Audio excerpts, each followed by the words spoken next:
আসসালামু আলাইকুম বন্ধুরা, সবাইকে ওয়েলকাম জানাচ্ছি software testing Bangla tutorial YouTube চ্যানেলের নতুন একটি ভিডিওতে। আশা করি সবাই ভালো আছেন এবং সুস্থ আছেন। বন্ধুরা, আমরা লাস্ট ভিডিওতে আইএসটিকিউবি চ্যাপ্টার 5 থেকে লার্ন করছিলাম। আজকের ভিডিওতেও আমরা আইএসটিকিউবি চ্যাপ্টার 5 থেকে লার্ন করব।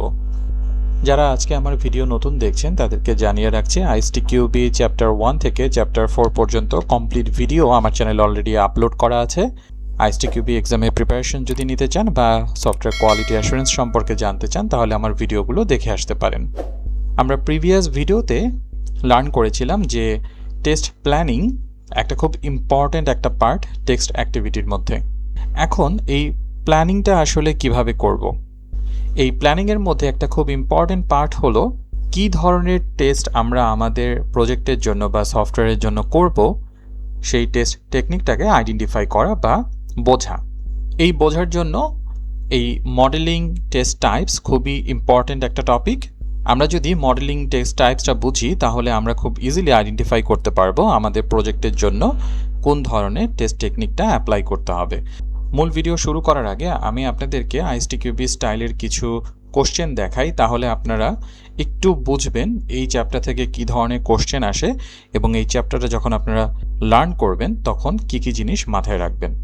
প্রথম কথা হলো, এই চ্যাপ্টার থেকে মোস্ট অফ দ্য কেসেসে আইএসটিকিউবিতে K1 লেভেলের কোশ্চেন আসে।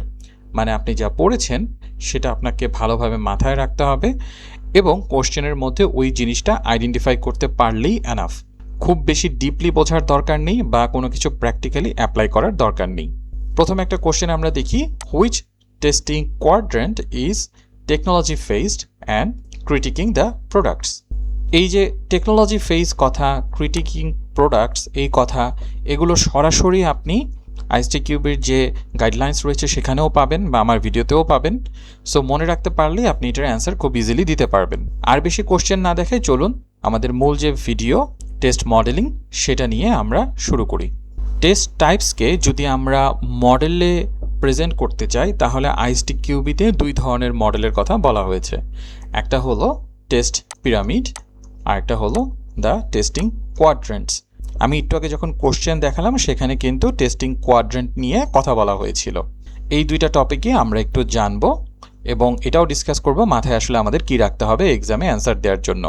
প্রথমে আমরা জানবো understanding the test pyramid. Test pyramid নিয়ে কি কাজে লাগে? Normally use for automation testing but can also be use for manual testing. ম্যানুয়ালের জন্যও করা যায় বাট নর্মালি অটোমেশনের জন্য এই মডেলটা ইউজ করা হয়। নামই রয়েছে টেস্ট পিরামিড, মানে আমরা একটা পিরামিডের মতো জিনিস পাই। পিরামিড যেমন নিচে অনেক চওড়া থাকে, উপরের দিকে আস্তে আস্তে সরু হয়ে যায়, ঠিক টেস্ট পিরামিডটাও একই রকম। এর আলাদা আলাদা লেয়ার রয়েছে, 3টা লেয়ার নর্মালি যদি আমরা চিন্তা করি, লেয়ার 3-এর অধিকও হতে পারে, বাট বোঝার সুবিধার্থে ইনিশিয়ালি আমরা 3টা লেয়ার চিন্তা করি। একটা হলো unit testing layer, integration testing layer and E2E। E2Eর একটা শর্ট ফর্ম যেটার ফুল মিনিং হলো এন্ড টু এন্ড, মানে এক মাথা থেকে আরেক মাথা সম্পূর্ণরূপে। তো ইউনিট টেস্টিংয়ে আমরা কি করি?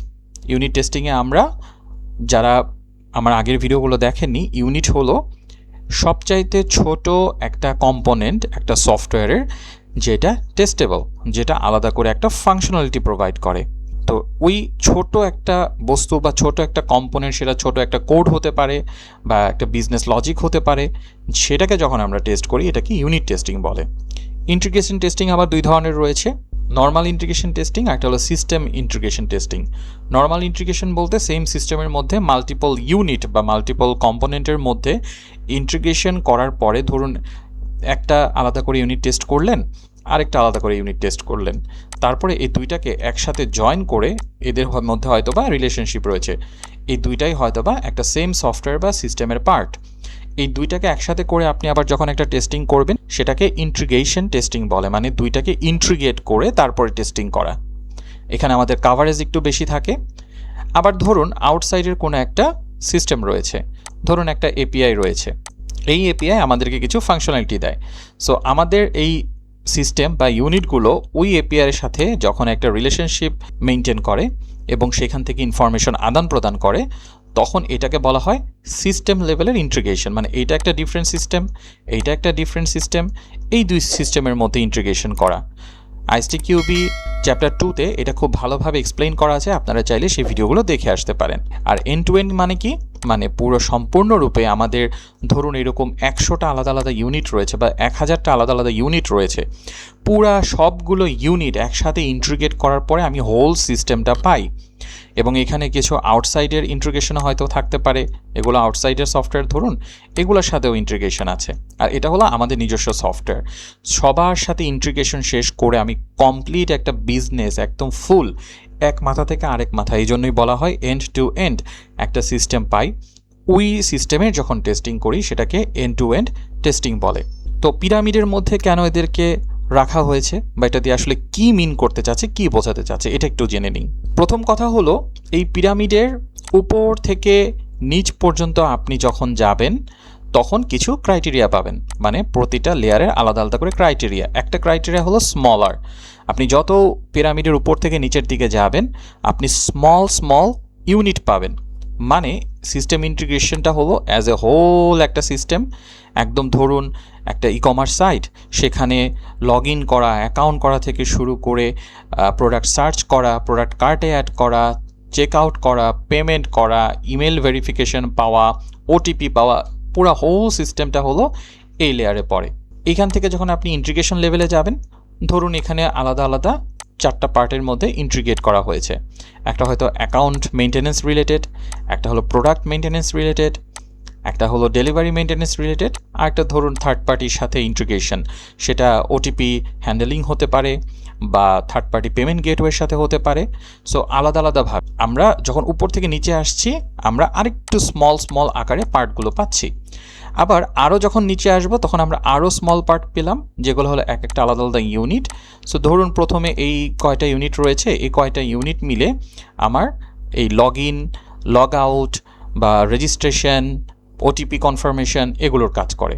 আবার এই কয়টা ইউনিট মিলে আমার আলাদা আলাদা করে হয়তো বা প্রোডাক্ট সার্চ করা, কার্ট অ্যাড করা এগুলো হ্যান্ডেল করে। এগুলো হয়তো বা পেমেন্ট বা আদার্স বা ইমেল ভেরিফিকেশান বা ইমেল সেন্ডিং, ইমেল কনফার্মেশন এগুলো হ্যান্ডেল করে। সো উপর থেকে যত নিচের দিকে যেতে থাকবো আমরা আমাদের কম্পোনেন্টগুলো আস্তে আস্তে ছোট হতে থাকবে। এটা হলো এর একটা প্রপার্টি। দেন আরেকটা হলো মোর আইসোলেটেড। মানে উপর থেকে নিচের দিকে আমরা যখন যেতে থাকবো জিনিসগুলো মোর আইসোলেটেড হবে। আইসোলেটেড মানে কি, আলাদা আলাদাভাবে, ছন্নছাড়াভাবে। এটা তো অ্যাজ একটা হোল, এখানে আইসোলেশনের কিছু নেই, একদম সম্পূর্ণ কমপ্লিট একটা প্যাকেজ। এখানেও টু সাম এক্সটেন্ট আলাদা আলাদা মডিউল আকারে, সফটওয়্যারের একটা আলাদা আলাদা মডিউল আকারে, কম্পোনেন্ট আকারে আছে। বাট কম্পোনেন্টগুলোর ভেতরে আরও কম্পোনেন্ট আছে, মডিউলগুলোর ভেতরে আরও কম্পোনেন্ট আছে, আইসোলেশনের পরিমাণ কম। আর এগুলো প্রতিটাই এক একটা আলাদা আলাদা আইসোলেশন ইউনিট। মানে উপর থেকে নিচে যখনই যাবেন ছন্নছাড়া ভাবটা বা আলাদা আলাদা তাদের নিজস্ব আলাদা যে বৈশিষ্ট্য বা নিজস্ব আলাদা যে অস্তিত্ব সেইটা বাড়তে থাকে। এবং টেস্টিং পার্সপেক্টিভে ফাস্টার, উপর থেকে নিচে যখন আসতে থাকবেন তখন আপনার টেস্টিংও আস্তে আস্তে ফাস্টার হতে থাকবে। এন্ড টু এন্ড টেস্টিংয়ের টাইম একটু বেশি লাগে, ইন্টিগ্রেশনের আরেকটু কম লাগে, ইউনিট লেভেলে আরও কম লাগে। কতটুকু ফাস্টার হয়, ধরুন ইউনিট লেভেলে বললাম তো পিরামিড মোস্ট অফ দ্য কেসেসে অটোমেশন ইউজ করা হয়। ধরুন আমরা এই সবগুলোই অটোমেশন করেছি, সবগুলো লেয়ার। তো ইউনিট লেভেলে হয়তো মিলি সেকেন্ডে আমার একটা টেস্ট হয়ে যায়, 1 সেকেন্ডে হয়তো 1000 ইউনিট আমি টেস্ট করে ফেলতে পারি। ইন্টিগ্রেশন লেভেলে যখন চলে যায়, নিজেদের মধ্যে ইন্টারাকশন বা থার্ড পার্টির সাথে ইন্টারাকশন শুরু হয়, তখন সেটা মিলি সেকেন্ড থেকে সেকেন্ডে গিয়ে পৌঁছায়। আবার এন্ড টু এন্ড টেস্টিংয়ে ইভেন অটোমেশনও যদি করা থাকে সেকেন্ডস থেকে মিনিটস পর্যন্ত সময় লাগতে পারে। সো উপর থেকে যত নিচের দিকে যাবে আমাদের টেস্টিং পার্সপেক্টিভে সেটা ফাস্টার হবে।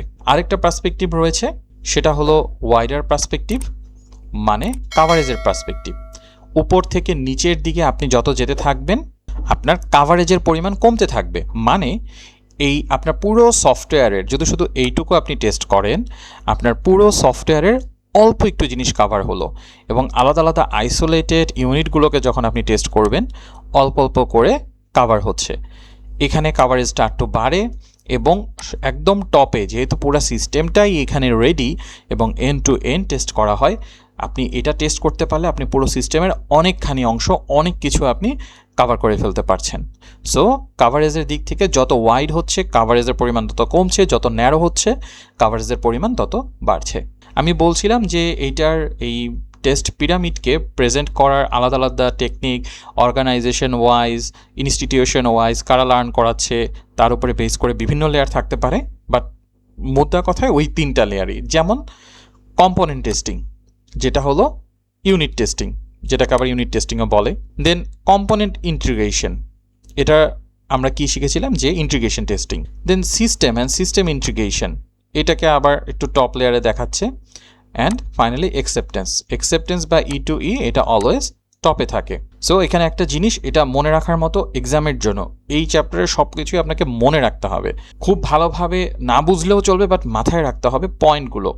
সো যত নিচের দিকে আমরা যাচ্ছি ওয়াইডার হচ্ছে, মোর টেস্টিং বাড়ছে, কিন্তু লেস কাভারেজ হচ্ছে ইচ টেস্টে। টেস্টিং পিরামিডে এইটুকু মনে রাখলেই এনাফ। এক্সামে অ্যান্সার দেওয়ার মতো আর কিছু জিনিস মনে রাখা আছে, যেমন use to group test into layer with different goals, মানে আলাদা আলাদা যে লেয়ার রয়েছে তাদের গোল আলাদা আলাদা। কম্পোনেন্ট লেভেলের গোল একটা, মানে আমার ইন্ডিভিজুয়াল কম্পোনেন্ট কাজ করছে কিনা, এই গোলের থেকে ডেভেলপার তার আলাদা যে কম্পোনেন্ট বা ইউনিট এটা ঠিকমতো কাজ করছে কিনা এই গোল থেকে টেস্ট করে। ইন্টিগ্রেশন লেভেলে আলাদা আলাদা কম্পোনেন্ট, হয়তো 2 ডেভেলপার আলাদা আলাদা করে কাজ করছে, বাট তাদের মধ্যে কমিউনিকেশনটা ঠিক আছে কিনা এটা বোঝার পার্সপেক্টিভে টেস্ট করা লাগে। আর সিস্টেম লেভেলে বা এন্ড টু এন্ড লেভেলে আমাদের হোল সিস্টেমটা হয়তো আলাদা আলাদা কম্পোনেন্ট কাজ করছে, কিন্তু সবগুলোকে একসাথে জোড়া দিলে যে কাজ করবে এর কোনো গ্যারান্টি নাই। এই গ্যারান্টির এই গোলের এই পার্সপেক্টিভে এই স্কোপ চিন্তা করে এন্ড টু এন্ড বা সিস্টেম লেভেলে টেস্টিংটা করা হয়। Commonly use for test automation, যেটা আগেই বলেছি। Lower level test are faster and more isolated, যেটা বললাম যে উপরের থেকে নিচের দিকে যখন যায় তখন মোর আইসোলেটেড এবং ফাস্টার হয়। Lower level test are generally easier to run earlier in the development process. যেহেতু আমরা লোয়ার লেভেল থেকে ডেভেলপমেন্ট স্টার্ট করি, আস্তে আস্তে একটার সাথে দুইটা থেকে 4টা এভাবে করে আমরা জয়েন করে করে ফাইনালি কমপ্লিট সিস্টেম তৈরি করি। সো লোয়ার লেভেলে আমরা আগে টেস্ট করতে পারবো। Higher level test provide a higher coverage and more confidence in the software as a whole. যেটা বললাম যে যত উপরের দিকে যাচ্ছি যত ন্যারো হচ্ছে তখন টেস্টিংয়ের থ্রুতে আমার কাভারেজটা অনেক বেশি হচ্ছে, এবং অ্যাজ এ হোল সব কম্পোনেন্টগুলো প্রপারলি ইন্টিগ্রেট করার পরে আমার সিস্টেম অ্যাজ এ হোল আমাকে পুরো বিজনেস আউটপুট ডেলিভারি করছে, এই কনফিডেন্সটা আমরা পাই। নেক্সটে আমাদের রয়েছে দ্য টেস্টিং কোয়াড্রেন্টস। এটা রিলেটেড একটা কোশ্চেন আপনারা শুরুতেই দেখেছেন। সো টেস্টিং কোয়াড্রেন্টটাকে একটু যদি জানি, testing quadrants provide a structured framework for categorising testing activities based on their purpose and scope. মানে এটা একটা ফ্রেমওয়ার্ক আপনাকে একটা স্ট্রাকচার প্রোভাইড করে, যেই স্ট্রাকচারের কোন লেয়ারে মানে টেস্টিংয়ের পারপাস কী ধরনের টেস্টিং করা হয়, কোন ফোকাস রেখে টেস্টিং করা হয়, সেখানে উদ্দেশ্য কী থাকে, এই জিনিসগুলো দেখানো হয়। এবং এই কোয়াড্রেন্টটা আপনাকে একদম পুরোপুরি ভালোভাবে মাথায় একদম ইমপ্লিমেন্ট করে নিতে হবে এই এক্সামে অ্যান্সার দেওয়ার জন্য। দেখি কোয়াড্রেন্টটা দেখতে কেমন। 4টা কোয়াড্রেন্ট আছে। কোয়াড্রেন্ট মানেই হলো, কোয়াড মানেই হলো 4, মানে এই যে ফ্রেমওয়ার্ক, এই ফ্রেমওয়ার্কের 4টা পার্ট আছে। কোয়াড্রেন্ট 1, 2, 3, 4। কোয়াড্রেন্ট 1-এ কী থাকে, আপনি যদি পিরামিডের সাথে এই কোয়াড্রেন্টটা মিশায়া পড়েন তাহলে মনে রাখতে একটু ইজি হয়। আমাদের 1 নাম্বার লেয়ারে কি ছিল পিরামিডে, ইউনিট বা কম্পোনেন্ট টেস্টিং। এখানেও সেম কম্পোনেন্ট টেস্টিং 1 নাম্বার কোয়াড্রেন্টে। কম্পোনেন্ট ইন্টিগ্রেশন টেস্টিংটাও এর মধ্যে আছে। কোয়াড্রেন্ট 2টা হলো পিরামিডের একদম চূড়া, মানে কোয়াড্রেন্টের 2টা কোয়াড্রেন্ট 1 এবং 2 দিয়ে পিরামিডটা কভার হয়। সেখানে কি ছিল, এপিআই টেস্টিং বা ওই যে থার্ড পার্টি সিস্টেমের সাথে ইন্টিগ্রেশন, এবং system testing as a whole end to end system হিসেবে চেক করা। 2টা কোয়াড্রেন্ট আমার পিরামিডের সাথে হুবহু ম্যাচ। 3 নাম্বার কোয়াড্রেন্টে থাকে হলো এক্সপ্লোরেটরি টেস্টিং, ইউজেবিলিটি টেস্টিং। এইটা মূলত মোর focused on client centric, customer centric, সিস্টেমটা কেমন ভালো ইউজ করা যাচ্ছে। যেমন আমাদের অ্যাকসেপ্টেন্স টেস্টিং রয়েছে, তারপর আমাদের বেটা টেস্টিং, আলফা টেস্টিং, এই জিনিসগুলো কোয়াড্রেন্ট 3-তে পড়ে। কোয়াড্রেন্ট 3 সম্পূর্ণরূপে বিজনেস ওরিয়েন্টেড। বিজনেসের পার্সনরা ম্যাক্সিমাম সময় এইটা রান করে, চেক করে। এক্সপ্লোরেটরি টেস্টিং আমরা তো আগেই জেনেছি, যেই টেস্টিংয়ে আমরা কোনো একটা আননোন সিস্টেমে এক্সপ্লোর করি। এতে করে আমাদের কী সুবিধা হয়, আমাদের নর্মাল ফাংশনাল যে টেস্টিংয়ের টেকনিকগুলো রয়েছে এর মাধ্যমে যদি কোনো কিছু ছুটেও যায় অনেক সময় এক্সপ্লোরেটরি টেস্টিংয়ে বা অন্য কোনো পার্সন যদি এটাকে এক্সপ্লোর করে অনেক কিছু অনেক সময় ধরা পড়ে। সো এখানে একটা বেনিফিটস রয়েছে। প্লাস যেই সিস্টেমটা তৈরি করলাম ক্লায়েন্ট যেভাবে চেয়েছে বা সিস্টেমটা প্রপারলি ক্লায়েন্টের জন্য ইউজেবল কিনা এই জিনিসটা বোঝার জন্য কিন্তু কোয়াড্রেন্ট 3টা রিপ্রেজেন্ট করে। অ্যান্ড ফাইনালি কোয়াড্রেন্ট 4 হলো নন ফাংশনাল। আমাদের পিরামিডে কিন্তু এই অ্যাকসেপ্টেন্স বা এই রিলেটেড জিনিসগুলো ছিল না। অ্যাকসেপ্টেন্সটা পার্শিয়ালি থাকে, যেমন আমি যদি পিরামিডটা দেখাই পিরামিডের এখানে কিন্তু অ্যাকসেপ্টেন্সটা ছিল, পার্শিয়ালি ছিল বা এন্ড টু এন্ডটা ছিল, কিন্তু সেইখানে ইউজেবিলিটি পার্টটা আবার ছিল না। কিন্তু কোয়াড্রেন্ট 3তে এক্সপ্লোরেটরি টেস্টিংয়ের মধ্যে আমাদের অ্যাকসেপ্টেন্সও আছে, আবার এক্সপ্লোরেটরি পার্টটাও আছে, ইউজেবিলিটি পার্টটা নতুন এসেছে। এবং কোয়াড্রেন্ট 4 হলো সম্পূর্ণ নিউ নন ফাংশনাল। তাহলে 4টা কোয়াড্রেন্টের কোথায় কি কাজ করা হয়, কোথায় কোন লেভেলের কাজ করা হয় এটা খুব ভালোভাবে মাথায় রাখতে হবে প্রথমত। দ্বিতীয়ত এই কোয়াড্রেন্টগুলোকে 2টা পার্সপেক্টিভে ভিন্ন ভিন্ন করা যায়। একটা হলো 2টা বললে ভুল হবে, মানে টোটাল 4টা পার্সপেক্টিভে ভিন্ন ভিন্ন করা যায়।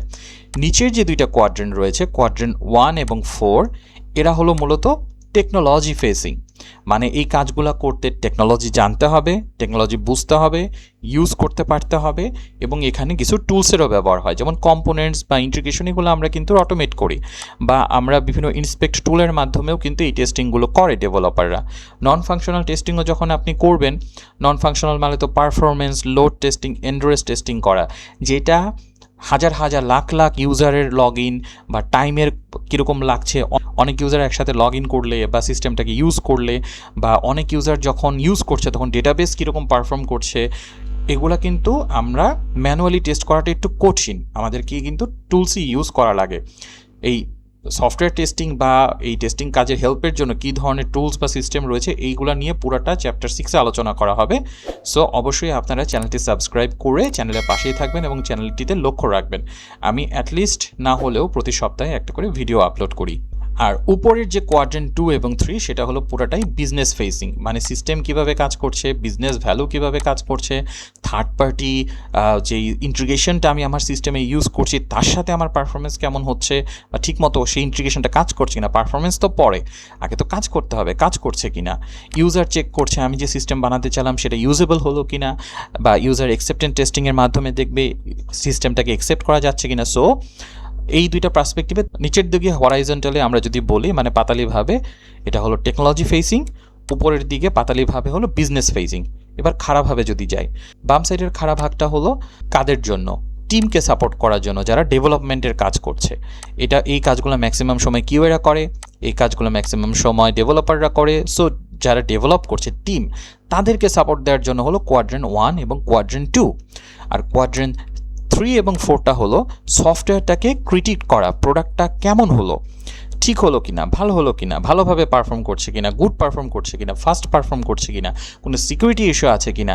সো প্রোডাক্টটার আনুষাঙ্গিক জিনিস মানে ফাংশনালিটি বাদ দিয়ে অন্যান্য যেই জিনিস প্রোডাক্টটাকে ক্রিটিক করা, ভালো মন্দের দিক থেকে বিচার করে করছে কি না করছে ওই পার্সপেক্টিভে না, করছে কি না করছে এটার পার্সপেক্টিভ হলো প্রোডাক্ট সাপোর্ট, টিম সাপোর্টের দিকটা, আর ক্রিটিকটা হলো রাইট সাইড। সো 4টার কোন দিকে কোন কোয়াড্রেন্টের কি ক্যাটাগরিতে পড়ে, যদি কোশ্চেন করে কোয়াড্রেন্ট 2 কোন ক্যাটাগরিতে পড়ে, বিজনেস ফেসিংয়ে পড়ে নাকি টেকনোলজি ফেসিংয়ে পড়ে, এটা যাতে আমরা অ্যান্সার করতে পারি। কারণ এই ইমেজটা পারলে প্রিন্ট করে সামনে রেখে দিয়েন, বারবার দেখলে মাথায় থাকবে।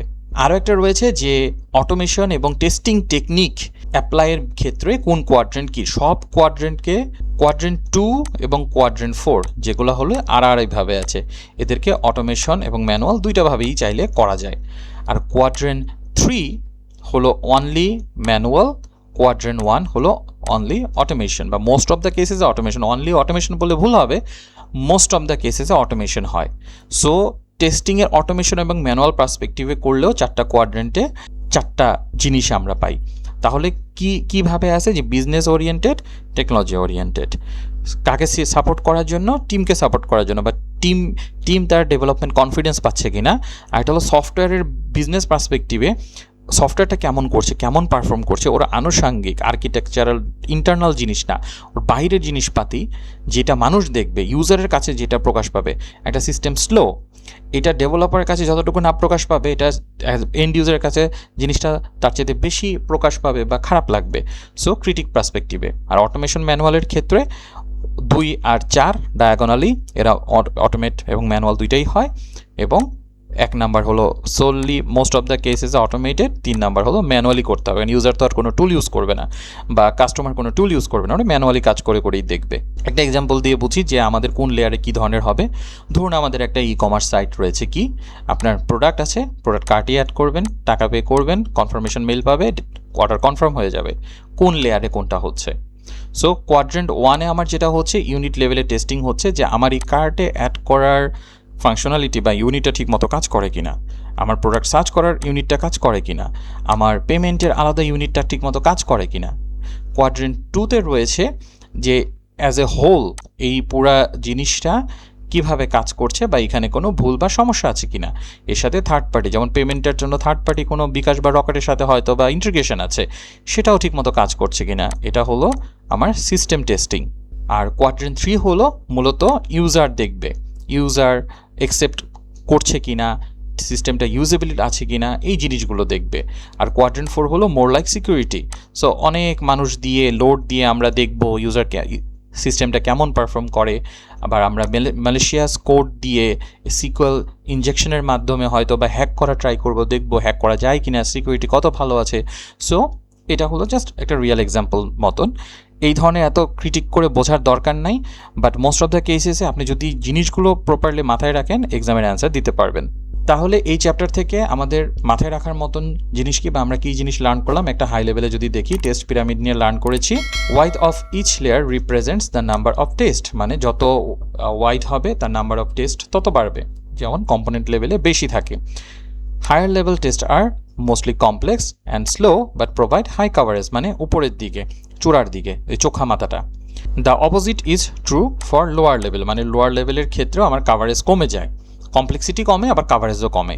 মেনি ভেরিয়েশন অ্যাভেলেবল, অনেকগুলো ভেরিয়েশন আছে, আমরা মাল্টিপল ইমেজ দেখলাম, বা 3টা মনে রাখতে পারলে মোটামুটি এনাফ এক্সামে অ্যান্সার দেওয়ার জন্য। আর টেস্টিং কোয়াড্রেন্টের কি আছে? কোয়াড্রেন্ট 1 টেকনোলজি ফেসিং এবং টিম সাপোর্ট করে, quadrant 2 business facing team support করে, quadrant 3 business facing product focused, quadrant 4 technology facing and product focus বা প্রোডাক্ট ক্রিটিক ফোকাস।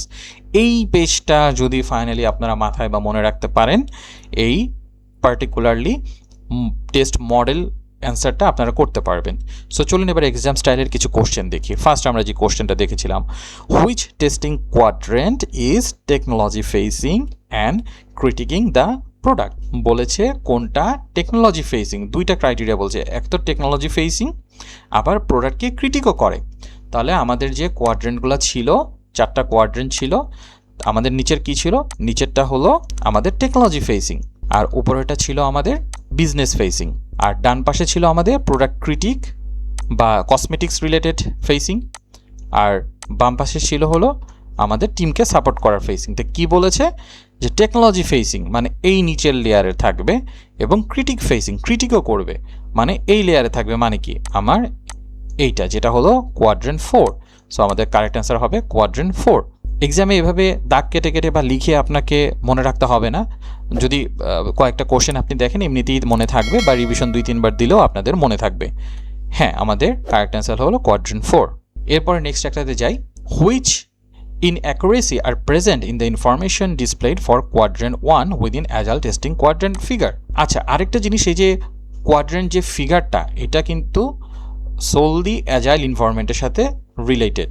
পিরামিডটা আবার এরকম রিলেটেড ডিরেক্টলি কারোর সাথে না, বাট এই কোয়াড্রেন্টটা হলো অ্যাজাইলের সাথে। সো অ্যাজাইল দেখে আপনারা আবার কনফিউজ হয়ে যায় না যে অ্যাজাইলের সাথে কি কোয়াড্রেন্ট আবার অন্যরকম হয় কিনা। না, কোয়াড্রেন্টটাই অ্যাজাইলের জন্য। ইনফরমেশন যা দিয়েছে এর মধ্যে কোনটা ভুল আমরা একটু দেখি, ইনফরমেশন কি কি আছে। Okay, user story test, API testing, functional testing, UX testing. Okay, fine. আচ্ছা, এখানে কি দিয়েছে? বলেছে পার্টিকুলারলি কোয়াড্রেন্ট 1-এর জন্য কি ভুল আছে, বাকিগুলো আমাদের দেখে লাভ নেই। কোয়াড্রেন্ট 1-এ কি কি আছে আমরা একটু দেখি। ইউনিট টেস্টিং, হ্যাঁ কারেক্ট ইনফরমেশন। টিডিডি, বিডিডি, এটিডিডি, আচ্ছা এগুলা মূলত হলো আমার এটিডিডি হলো acceptance testing shift left approach, মানে যেখানে অ্যাকসেপ্টেন্স রিলেটেড টেস্টিং করা হয় এবং যেটার ইউজার স্টোরিগুলা কোলাবোরেটলি বিজনেস টিমের সাথে করা হয় এবং টেস্ট কেসগুলোও আগে ডেভেলপ করা হয়। ওকে ফাইন, বাট এটা আসলে ইউনিট লেভেলের জিনিস কতটুকু সেটাও একটা বিষয়। আচ্ছা, আমরা একটু আর কি কি আছে, component integration testing, CI process. আচ্ছা, অপশন কি কি আছে দেখি। TDD, BDD, ADDD is placed in quadrant 1. It should not be on the diagram as it is not specified in the quadrant. Okay. The placement of quadrant 1 is inaccurate. Q1 is technology oriented. হ্যাঁ, ঠিকই আছে। But involves critic. না, এটা in critic-এর সাথে না। The placement of quadrant 1 is inaccurate because Q1 involves supporting the team, but is business oriented rather than না, টিমকে support করে এবং টেকনোলজি ওরিয়েন্টেড, সেটাও মানে ভুল না, এখানে যা দিয়েছে ভুল দেয় নাই। Then BDD ADDD is placed in quadrant 1, instead it belongs to quadrant 2.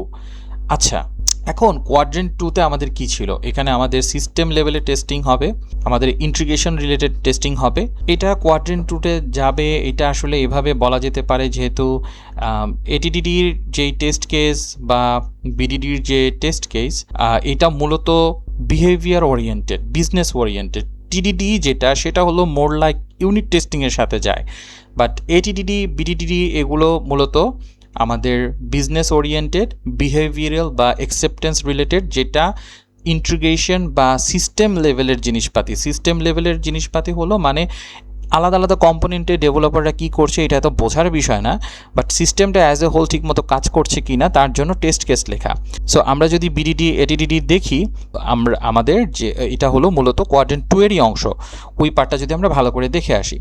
আর এটিডি কিন্তু আমাদের কোয়াড্রেন্ট 1-এরই অংশ। এটা পুরোপুরি কম্পোনেন্ট টেস্টিং বা ইউনিট টেস্টিংয়ের জন্য ডেভেলপাররা ইউজ করে। ডেভেলপাররা আগে টেস্ট কেস লেখে, দেন ডেভেলপ করে ওই টেস্ট কেসকে স্যাটিসফাই করার জন্য। সো ইন দ্যাট কেসে এইটাই আমাদের কারেক্ট অ্যান্সার মনে হচ্ছে। হ্যাঁ, এটাই আমাদের কারেক্ট অ্যান্সার। এটা একটু কমপ্লেক্স ছিল, এরকম লেভেলের কমপ্লেক্স কোশ্চেন নাও আসতে পারে এসটিকিউবিতে, এখান থেকে নর্মালি ইজি কোশ্চেনই আসে। দেন আমাদের একটা কোশ্চেন রয়েছে, consider the following test categories 1 and 4 agile testing quadrant A to D। মানে আমাদেরকে জোড়ায় জোড়ায় কোনটা কারেক্ট সেটা খুঁজে বের করতে হবে। আচ্ছা, একটু দেখি কোয়াড্রেন্ট 1 নিয়ে কী বলেছে, technology facing, supporting the development team. আচ্ছা, আর এখানে হলো টেস্টিং টাইপগুলো বলেছে, কি কি ধরনের টেস্টিং। এটা মূলত আমাদের ইউনিট টেস্টিংয়ের সাথে যায়, তার মানে আমরা পাচ্ছি হলো 4 হলো আমার এর সাথে যায়। বিজনেস ফেসিং কোয়াড্রেন্ট 2টা আমরা তো জানি business facing, and support the development team. হ্যাঁ, এটাও ডেভেলপমেন্ট টিমকে সাপোর্ট করে, আবার বিজনেস ফেসিংও। তাহলে এটা মোর লাইক আমার এপিআই টেস্টিংয়ের সাথে যায়। এপিআই টেস্টিংটা বিজনেসের একটা বিষয়, হয়তো বিজনেস চাচ্ছে থার্ড পার্টি কারোর সাথে ইন্টিগ্রেট করে তার সিস্টেম লেভেলে টেস্টিংটা কেমন হয়, এবং সিস্টেম লেভেলে টেস্টিংটা কোয়াড্রেন্ট 2তে পড়ে, ইউনিট বা কম্পোনেন্ট লেভেলটাই আমার কোয়াড্রেন্ট 1-এ পড়ে। সো আমার এপিআই টেস্টিংটা যাচ্ছে হলো এটার সাথে, তাহলে আমরা 2 এর জন্য পাচ্ছি B.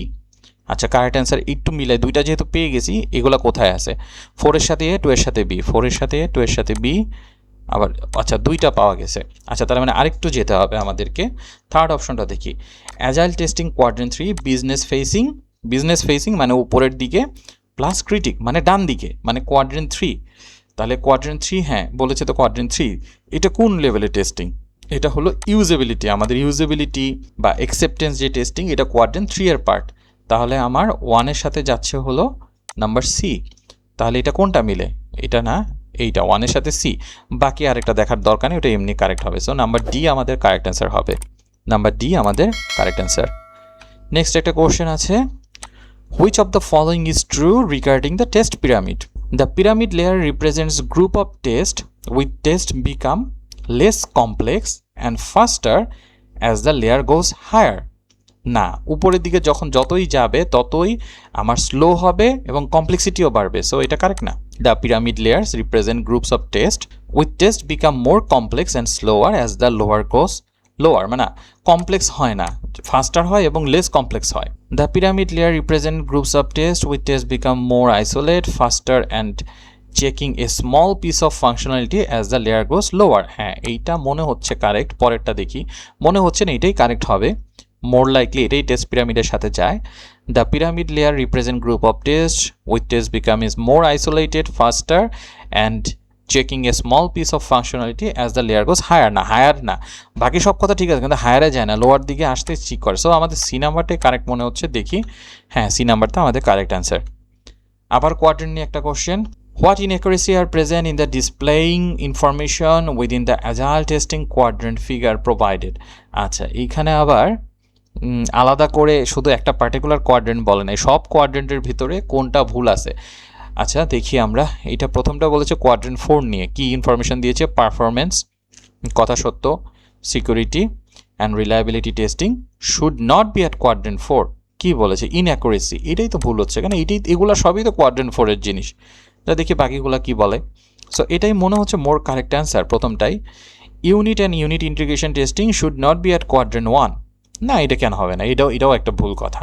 What inaccuracy are presents, exploratory testing should not be part quadrant C and smoke testing should not be at quadrant 1, but এখানে যেগুলোর কথা বলেছে যে এইগুলা এখানে থাকা উচিত না, সেখানে নাইও, আছে ঠিক জায়গা মতোই। ব্যাপারটা কোশ্চেনটা একটু ঘুরানো, মানে যে কোয়াড্রেন্ট 4-এ এগুলা হওয়া উচিত না, হ্যাঁ, এবং ইমেজও আমার তাই বলতেছে এগুলা নাই, তাহলে smoke testing should not be part of quadrant 1। আচ্ছা স্মোক টেস্টিংটাকে এটা একটু বুঝি, এটা আমি জানি না আমার প্রিভিয়াস লেকচারে আমি কভার করেছি কিনা। স্মোক টেস্টিং হলো কোন একটা সিস্টেমের ভেরি বেসিক কিছু ফাংশনালিটি চেক করা, সেটা কোনো কিছু ফিক্সিংয়ের আগে হতে পারে, কোনো কিছু ইস্যু ফিক্সের পরেও হতে পারে।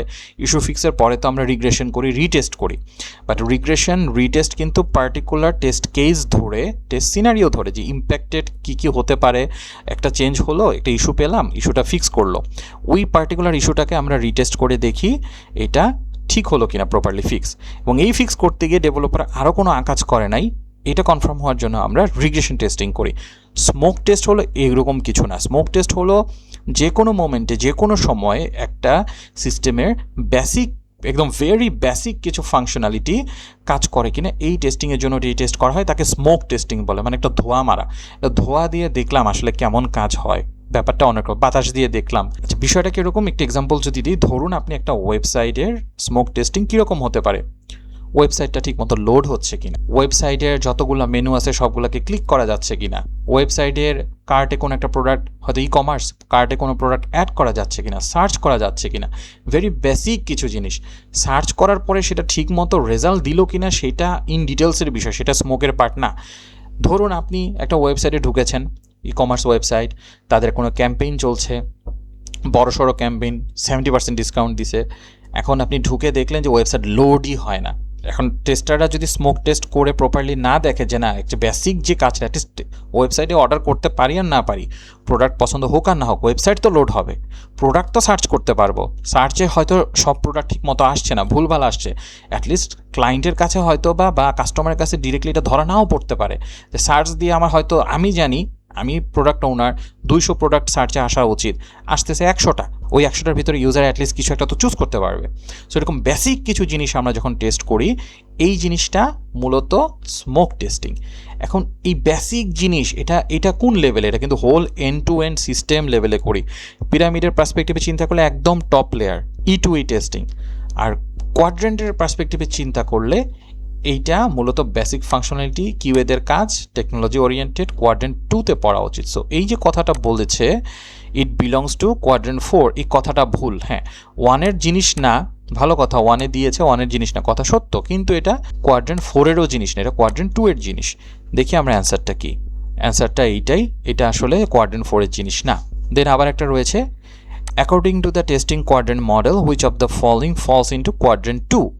কোয়াড্রেন্ট 2-তে কারা কারা পড়ে, সিস্টেম টেস্টিং, ইন্টিগ্রেশন টেস্টিং, এগুলাই তো পড়ে। দেখি এর মধ্যে কোনটা পড়ে, যেমন এপিআই টেস্টিং, বেটা টেস্টিং, না বেটা টেস্টিং কোয়াড্রেন্ট 3-তে পড়ে। আমি কি বলেছিলাম যে অ্যাকসেপ্টেন্স টেস্টিং, আলফা টেস্টিং, বেটা টেস্টিং, তারপর ইউজেবিলিটি টেস্টিং, এগুলো সব কোয়াড্রেন্ট 3-এর জিনিস। রিলায়েবিলিটি কোয়াড্রেন্ট 4-এর জিনিস, কম্পোনেন্ট কোয়াড্রেন্ট 1-এর জিনিস, তাহলে এপিআই পড়ে আমার। হ্যাঁ এপিআই পড়ে, যেহেতু সিস্টেম প্লাস সিস্টেম ইন্টিগ্রেশন, এইটা কোয়াড্রেন্ট 2-এর জিনিস। দেখি কারেক্ট অ্যান্সার হলো এইটা। ওকে, আরেকটা কোশ্চেন রয়েছে, to which testing quadrant do unit integration test belongs. আচ্ছা একটু আগে আমরা দেখলাম যে ইউনিট লেভেলের জিনিসপাতি, যে unit testing, unit integration testing, এটা আমার কোয়াড্রেন্ট 1-এর জিনিস। সিস্টেম ইন্টিগ্রেশন বা সিস্টেম লেভেলের টেস্টিং এটা হলো কোয়াড্রেন্ট 2-এর জিনিস। সো আমাদের কারেক্ট অ্যান্সার কোয়াড্রেন্ট 1 হবে। এটা তো আদার দুইটা কোয়াড্রেন্টে পড়বেই না, 3 বা 4-এ পড়ার কোনো চান্সই নাই। হলে 1 আর 2-এর মধ্যে, 1-এর মধ্যে এই কারণেই পড়বে কারণ এটা ইউনিট লেভেলের ইন্টিগ্রেশন টেস্টিং, নট সিস্টেম লেভেলের ইন্টিগ্রেশন টেস্টিং। হ্যাঁ, কারেক্ট অ্যান্সার হলো এইটা। আচ্ছা, আজকের ভিডিওটা একটু বড় হয়ে গেছে, বেশ অনেক কিছু এক্সপ্লেন করেছি, প্লাস অনেকগুলো এক্সাম্পল দেখেছি। আশা করি ভিডিওটি আপনাদের উপকারে আসবে।